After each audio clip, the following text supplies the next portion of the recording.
Halo, apa kabar? Saatnya Anda menyimak berita Makassar bersama saya, Cira Caniago. Sejumlah berita menarik akan kami sajikan untuk Anda dan berikut 3 berita utama hari ini.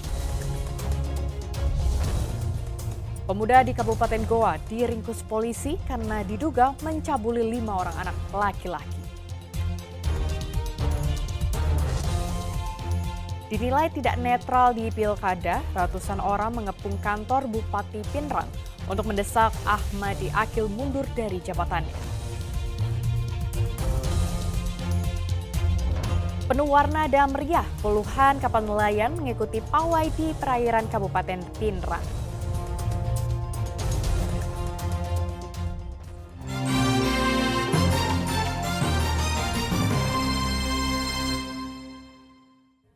Seorang residivis kasus pembobol rumah mewah yang menggasak emas serta harta korban dibekuk polisi. Pelaku ditangkap di kamar kosnya di Kota Makassar saat tengah mengonsumsi sabu-sabu.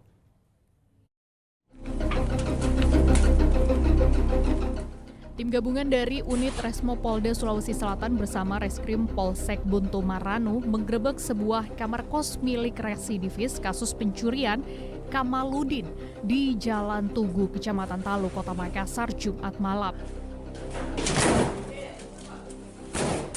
Polisi! Enggak kau juga. Polisi sempat mendobrak pintu kamar pelaku, lantaran pria tersebut tak kunjung keluar. Saat pelaku akhirnya membuka pintu kamarnya, Kamaludin yang tinggal bersama istrinya diduga usai pesta narkoba jadi sabu-sabu. Lantaran ditemukan sejumlah paket plastik bekas lengkap dengan alat hisapnya.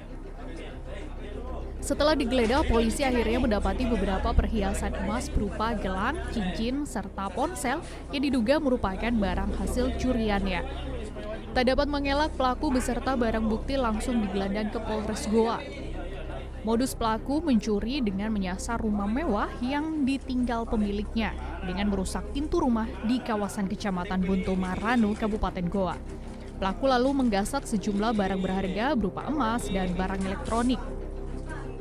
Residivis yang sudah beberapa kali melakukan kejahatan di wilayah Kabupaten Goa dan Kota Makassar, di mana pelaku menjalankan aksinya dengan cara merusak pintu dan gembok rumah korban. Pelaku merupakan spesialis rumah kosong, di mana setelah masuk dalam rumah, yang bersangkutan menggeledah semua kamar dan mengambil barang-barang berharga milik korban. Akibat perbuatannya, pelaku terancam dikenakan pasal 363 KUHP terkait pencurian pemberatan dengan ancaman hukuman sekitar 5 tahun penjara. Rai Sabu melaporkan dari Kota Makassar. Diduga mempunyai penyimpangan seksual, seorang pemuda di Kabupaten Goa diringkus polisi. Korbannya 5 orang anak laki-laki berusia 10 hingga 16 tahun. Modus tersangka yakni mengiming-imingi Rp5.000 kepada sejumlah korbannya lalu mencabulinya.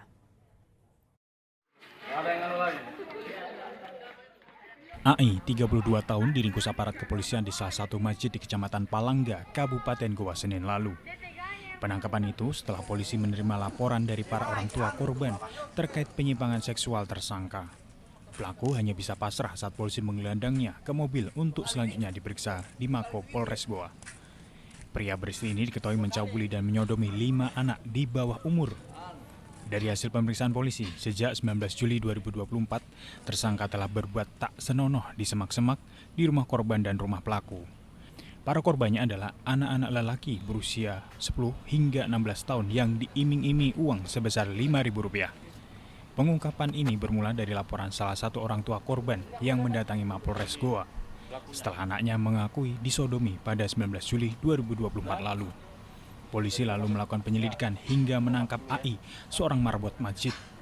Tersangka mengakui korbannya berjumlah 5 orang.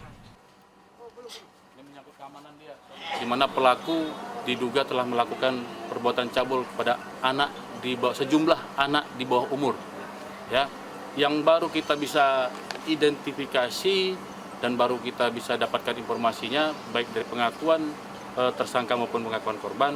Untuk Polres Goa ada 5 korban anak, ya. Saya mohon maaf, kami tidak bisa menyebutkan nama dari korban, tapi sekitaran umur 10 sampai 16 tahun dari 5 orang anak tersebut.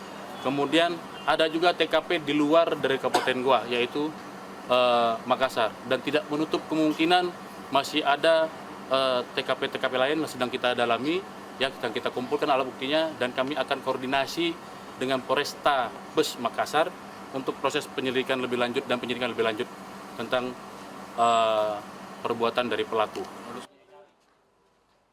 Polisi masih terus mendalami kasus penyimpangan seksual ini. Kuat dugaan korbannya masih ada.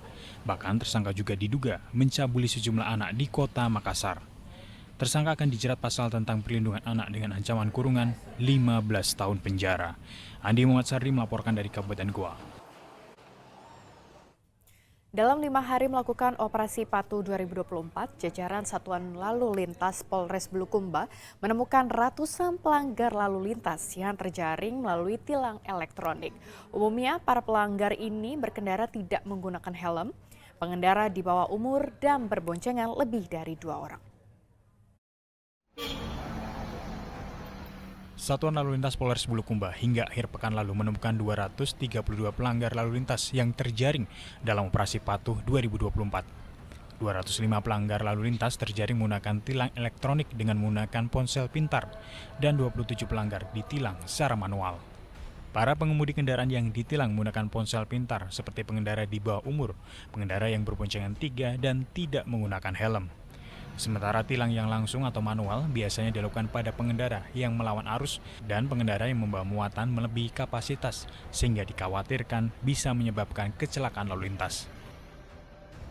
Untuk 5 hari operasi Patuh ini, operasi Patuh Pallawa 2024, kami sudah mengcapture 205 pelanggaran lalu lintas dalam bentuk pelanggaran tilang elektronik yaitu handheld. Dan untuk tilang konvensional atau tilang manual, kami sudah menjaring pelanggar lalu lintas, utamanya anak pelajar di bawah umur yang berkendara dan berboncengan 3, serta yang overload. Kami sudah melakukan penindakan pelanggaran 27 tilang manual. Umumnya pelanggaran lalu lintas ini didominasi anak di bawah umur. Operasi Patuh 2024 dilakukan sejak 15 Juli hingga 28 Juli mendatang.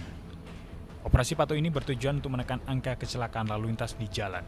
Sejak Januari hingga Juli 2024, angka kecelakaan lalu lintas di Kabupaten Bulukumba mencapai 239 kasus dengan jumlah korban 337 orang.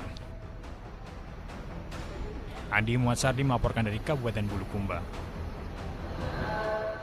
Kita beralih ke informasi selanjutnya. Harga cabai dan minyak goreng curah di Kabupaten Maros naik. Selain mahal, kualitasnya pun juga kurang baik. Sudah sebulan harga minyak goreng curah dan komoditas cabai di pasar tradisional Batangasari, Kecamatan Mandai, Kabupaten Maros mengalami kenaikan harga.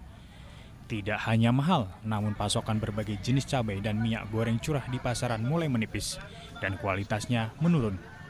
Ditambah dengan pengiriman dari distributor berkurang karena kelangkaan solar terjadi.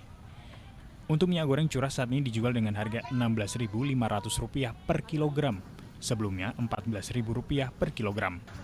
Sedangkan untuk minyak kita dijual Rp17.000 per liternya. Padahal harga eceran tertinggi seharusnya Rp15.700 per liter. Per liter, 16,5 per liter, per kilo. Sebelumnya Pak? 14.500. Berarti ada kenaikan ya Pak? Ada, ya. Itu faktor apa Pak? Sampai ada kenaikan? Menurut berita dicabut subsidinya kurangan. Oh, dicabut subsidinya. Kalau untuk minyak kita ini Pak bagaimana Pak? Agak naik sedikit. Agak naik juga. Sekarang berapa Pak? 16,5. 16,5. Itu agak susah atau gimana sekarang pasokannya Pak? Ada. Ada tapi terbatas ya Pak? Ada. Tak hanya minyak goreng, komoditas cabai juga mengalami kenaikan harga dari biasanya. Untuk cabai rawit berada di kisaran harga Rp35.000 hingga Rp40.000 per kilogram. Sebelumnya, Rp25.000 per kilogram. Cabai rawit sekarang berapa Pak per kilonya? Per kilonya 40. 40 ya? Sebelumnya berapa Pak? Ini pernah turun sampai 25. 25 ya? Itu penyebabnya apa Pak sampai naik? Apakah kurang stoknya memang atau gimana Pak? Bisa Atau jadi mungkin stoknya kurang ya? Modalnya juga besar ya Pak?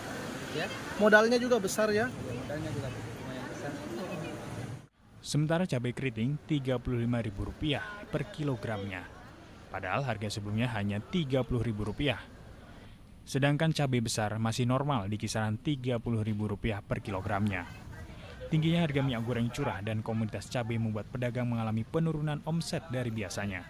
Pedagang pun berharap agar pemerintah bisa menormalkan kembali harga komoditas bahan pokok di pasaran. Kan sekarang turun Bu. Raisa Abu melaporkan dari Kabupaten Maros.